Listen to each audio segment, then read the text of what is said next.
Tinawanan naman ni National Security Council Assistant Secretary Jonathan Malaya ang pahayag ng China tungkol sa pagdala ng supply sa BRP Sierra Madre. Kasunod din ang sinabi ni Ambassador Wang na may special arrangement sa pagde-deliver ng supply sa Ayungin Shoal. Pinabulaanan din ni Malaya na nagpaalam ang Philippine Coast Guard at Armed Forces sa China bago isagawa ang resupply mission. Yung sinasabi ng Chinese Embassy na pinalusot, hindi po totoo yan.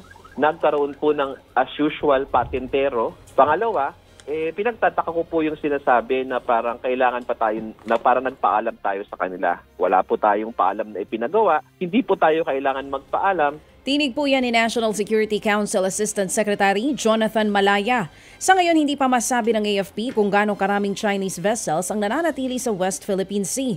Ang malinaw raw, bahagi ng ating exclusive economic zone ang Ayungin Shoal, kaya walang pakialam ang China sa anumang desisyon ng Pilipinas. We don't need to explain what are the supplies that we need to bring on board BRP Sierra Madre. BRP Sierra Madre is an active commissioned Philippine Navy vessel, and that is located in Ayungin Shoal na napapaloob sa ating exclusive economic zone. Ted Filon at DJ Chacha ngayon nasa Radyo 5 92.3 News FM Monday to Friday 6 to 10 a.m.